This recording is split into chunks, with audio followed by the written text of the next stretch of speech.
हर हर महादेव प्रिय दर्शकों। अच्छा वक्त अच्छा हो तो आपकी गलती भी मजाक लगती है लोगों को।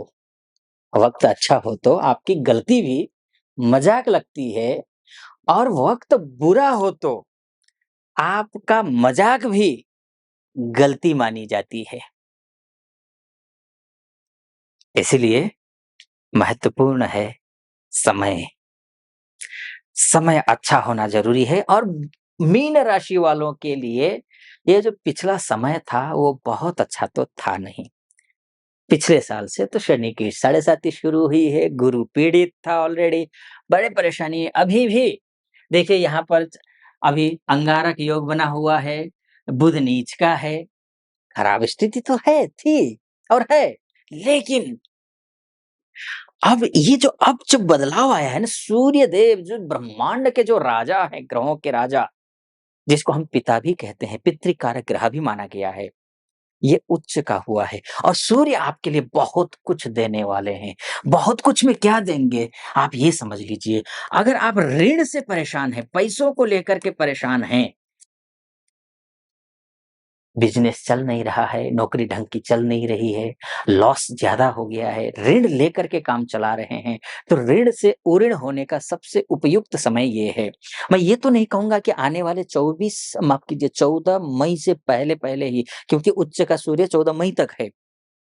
उच्च का सूर्य इस बीच में आपका पूरा सब कुछ बदल देगा, एकदम से आप रंक से राजा बन जाएँगे, ये तो मैं नहीं कहूँगा। लेकिन भाग्य बदलने में समय नहीं लगता है, क्योंकि देखिए इसी बीच में यहाँ पर आपका शुक्र और सूर्य की शुक्रादित्य योग भी है, आपका गज शक्ति योग, गजलक्ष्मी योग भी है, तो कुछ भी हो सकता है। बस जैसा मैं कहता हूँ ना वैसा आप करना। वो उपाय बताऊँगा, कुछ सावधानियाँ बताऊँगा, उनको फ़ॉलो करना। कुछ भी हो सकता है, असंभव भी संभव हो सकता है। अप्रत्याशित रूप से काम बन सकते हैं आपके, ऐसा कुछ होगा।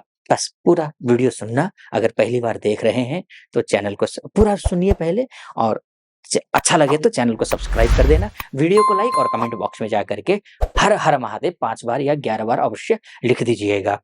देखिए, किस्मत बदलेगी जैसे मैंने कहा, फाइनेंशियली स्ट्रगल कर रहे हैं तो वो ठीक हो जाएगा। फाइनेंशियली स्ट्रगल कर रहे हैं, तभी कर रहे होंगे ना। जॉब करते हो तो जॉब में प्रमोशन नहीं हो रहा है या फिर जॉब छूट गई है, घर में बैठे हैं या फिर जॉब कर तो रहे हैं, लेकिन लोन इतना ले लिया है कि ईएमआई भरना मुश्किल हो रहा है या फिर कुछ गलत डिसीजन ऐसे हो गए हैं जिसकी वजह से आप दलदल में फंस गए हैं, लोन के, ईएमआई के, ऋण के। तो फँस गए, अब कैसे निकले? पैसा आए बिना निकलेंगे कैसे? तो पैसा आता हुआ दिखाई दे रहा है, क्योंकि जो सूर्य है ना, वो उच्च का धन भाव में सूर्य उच्च का हो रहा है। धन भाव में, पैसे वाले घर में सूर्य उच्च का हो रहा है। इसका मतलब ये है कि पैसा आएगा, रुका हुआ है कहीं पैसा, किसी से लेना है पैसा तो वो पैसा देगा आपको। कहीं पैसा जो है ना मिसमैनेज हुआ है, तो वो मिसमैनेजमेंट खत्म हो जाएगा, पैसा आएगा, पैसा बचेगा।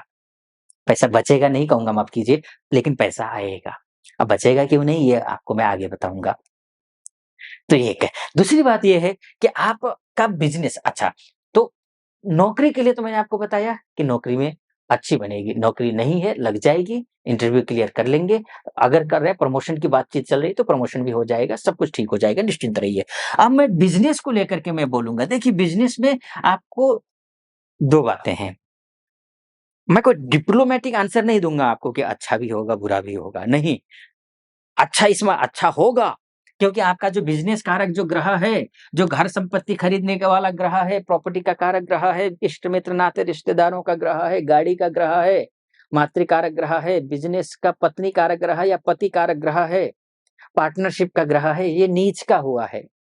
अब नीच का ग्रह अशुभ फल देता है, निष्क्रिय हो जाता है, नीचता की ओर ले जाता है।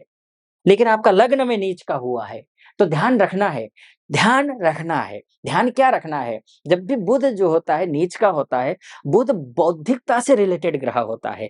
बुद्धि को पॉजिटिव दिशा की ओर ले जाना। ऐसे लोग आपको मिल सकते हैं जो आपका माइंड वॉश कर सकते हैं, आपको गलत मार्गदर्शन दे सकते हैं, गलत दिशा दिखा सकते हैं। तो उन गलत दिशा में जाना नहीं है, गलत लोगों के साथ संगति करनी नहीं है, उन्हीं लोगों के साथ संगति करनी है जो बुद्धिमान हैं, जो अच्छा कर रहे हैं। और तीसरी बात, आप उन लोगों का संगत कीजिए जो सफल हैं, अभी तक क्या था कि असफल लोगों का संगत करते आ रहे थे, तो अब सफल लोगों का संगत छोड़िए, असफलता ही हासिल होगी।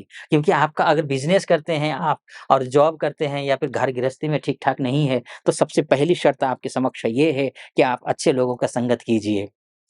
जो सक्सेसफुल हैं, उन व्यक्तियों का संगत कीजिए। जो स्ट्रगल कर रहे हैं ज़्यादातर, उनका संगत मत कीजिए। लेकिन उनका संगत ना करने का मतलब ये भी नहीं है कि उनके साथ अपमान करो, उनका अपमान करो या फिर उनका साथ ना दो। साथ दीजिए, सब कुछ कीजिए, सहानुभूति रखिए, लेकिन खुद अगर असफल हैं, तो सफल व्यक्ति कोई हो रहा है, तो स्वाभाविक है उसकी ग्रह दशाएँ अच्छी चल रही हैं, इसलिए वो सफल है।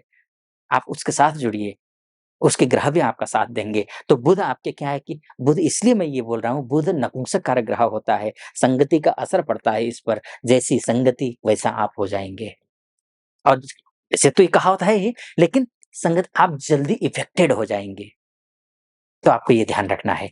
एक अब उसके बाद अगर आप इतना ध्यान रख लेते हैं और कोई भी कार्य करना है, बिज़नेस करना है आपको, कोई डील करना चाह रहे हैं आप, जा रहे हैं डील करने के लिए, कोई आप पाइपलाइन में पैसे पड़े हुए हैं, पैसे आ नहीं रहे हैं, आपको चारों तरफ पैसा तो दिख रहा है, लेकिन हाथ में आ नहीं रहा है, तो बनता हुआ काम बिगड़ रहा है, तो ऐसी स्थिति में आपको बुध की उपासना करनी है। मैंने कहा था ना आपसे, सावधानी क्या करनी है वो भी बताइए और उपासना आप क्या करना है पूजा की भी आप ये जान लीजिए।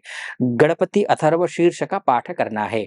नहीं कर पाते हैं तो सुबह उठिए, जल्दी स्नान कीजिए, सूर्य को अर्घ्य दीजिए, अर्घ्य में तांबे को लोटा लीजिए, उसमें जल लीजिए, थोड़ा चंदन, थोड़ी रोली और 2 1 फूल लाल या पीला जो भी हो, वो डालिए और सूर्य को ओम घृणिः सूर्याय नमः इस मंत्र का जप करते हुए सूर्य को अर्घ्य दीजिए, गमले में दीजिए या फिर किसी थाली में दे दीजिए। बस इतना ध्यान रखिए कि उसके जो छींटे हैं, वो आपके पैरों पर ना पड़े, इतना ध्यान रखना है।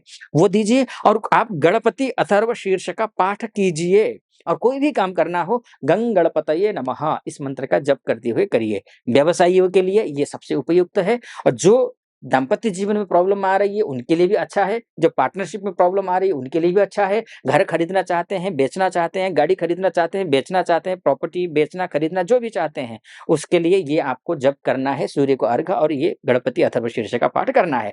अब बात कर लेता हूँ, जॉब करने वालों के लिए क्या है, जॉब करने वालों के लिए केसर का टीका लगाना ज़रूरी है, उसके बाद या तो माथे पे लगाइए या फिर नाभि पर लगाइए। हल्दी केसर नहीं है तो हल्दी का टीका लगाइए।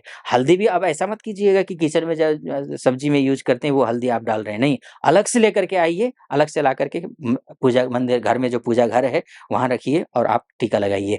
हल्दी या फिर केसर का टीका लगाइए। ओम नमो भगवते वासुदेवाय इस मंत्र का जप करिए, प्रतिदिन करिए, तुलसी जी की माला से कीजिए, चाहे तो आप जो है संभव हो सके तो आप पीला आसन बिछाइए, उस आसन पर बैठ कर के जप करिए। अब मैं कहूँगा कि देखिएगा फिर आपके लिए कितना बदलाव आएगा। इतना ये उपाय कर लेना है। बस एक ही निवेदन है, सूर्य उच्च का है, तो फल तभी देगा जब आप अपनी दिनचर्या को सही रखेंगे। अगर आपने दिनचर्या को जो है पता चला कि रात को 2 बजे तक जग रहे हैं, 1 बजे तक 12-1-2 बजे तक जग रहे हैं, सुबह 8-9-10 बजे उठ रहे हैं, तो ऐसा मत कीजिएगा। अगर ऐसा करेंगे तो कोई लाभ नहीं है आपके लिए। आप जैसे थे वैसे ही रहेंगे। कोई परिवर्तन नहीं हो रहा है इससे, तो आपको ध्यान रखना होगा, सुबह थोड़ा जल्दी उठना होगा, सूर्य के दर्शन करने होंगे और ये जो मैंने उपाय बताए वो उपाय आपको करना होगा। इतना आप कर लेते हैं, भाग्य आपका साथ देता हुआ दिखाई दे रहा है, घर गृहस्थ इत्यादि अच्छा होता हुआ दिखाई दे रहा है, स्वास्थ्य के दृष्टिकोण से आप बहुत अच्छे दिखाई दे रहे हैं। फिलहाल इस वीडियो को मैं समाप्त करता हूँ, किसी प्रकार की ज्योतिषीय से परामर्श चाहते हैं, तो नीचे नंबर है उस नंबर पे कॉल कीजिए और हम मुझसे आप परामर्श ले सकते हैं। फिलहाल अनुमति दीजिए, अच्छा लगा हो तो सब्सक्राइब कर दीजिएगा, लाइक कर दीजिएगा, कमेंट बॉक्स में हर हर महादेव 5 बार या 11 बार अवश्य लिख दीजिएगा। फिलहाल अनुमति। हर हर महादेव।